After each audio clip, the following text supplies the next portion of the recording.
At dahil nga maganda ang sikat ng araw ay maganda rin ang aking mood. Hindi pa nga ako nakakapagkape ay naisipan ko na nga munang magwalis. Dahil nga nitong nagdaang bagyo ay talaga naman binagyo rin naman ang ating paligid.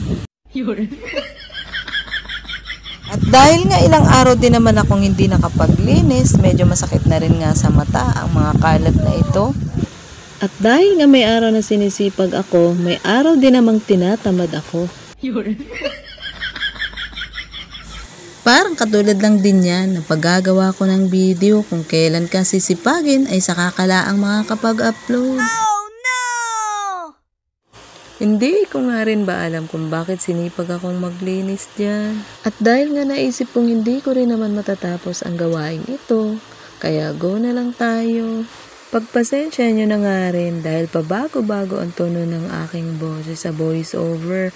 Dahil nga kasi gabi na ng mga oras na yan nang ako'y mag-edit. Madami-dami din akong gagawin ng mga oras na yan at dahil nga maganda ang sikat ng araw ay atin ang susulitin. At ng mga oras na nga na yan ay marami talaga akong ginagawa at pagkatapos kong ngang magwalis ay pinakain ko na rin ang ating mga alagang manok.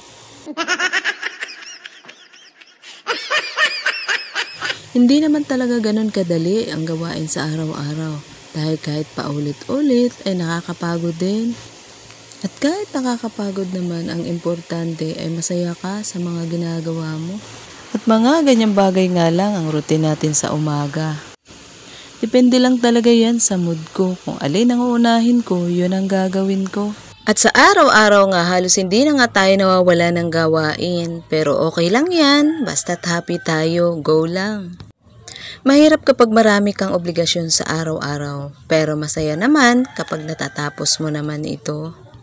Ito yung pag-aalaga na puro gastos, wala ka pa namang itinutubo. Pagkatapos nga ng aking unang gawain ay nagkape muna tayo at ayan nga painit-init pa muna tayo.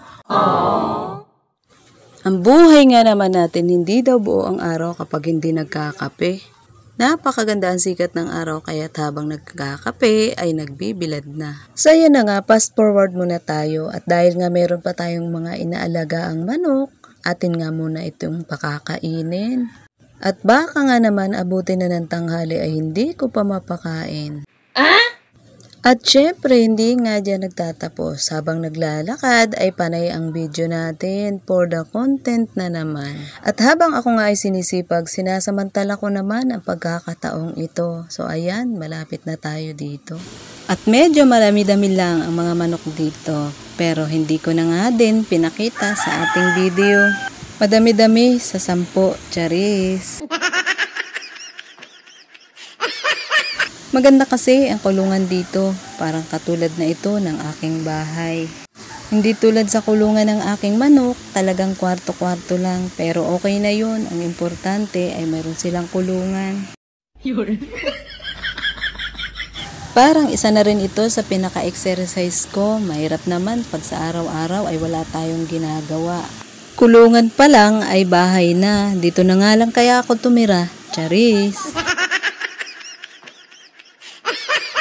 So kayo, ano nga ba ang pinagkakabalan ninyo araw-araw? Katulad ko din ba kayo na laging busy? Pero ako, kinakaya ko yan. At natapos ko na nga rin muna ang aking mga gagawin. At hanggang dito na nga lang po muna ang aking upload na video. Maraming salamat po sa inyong panunood. Bye!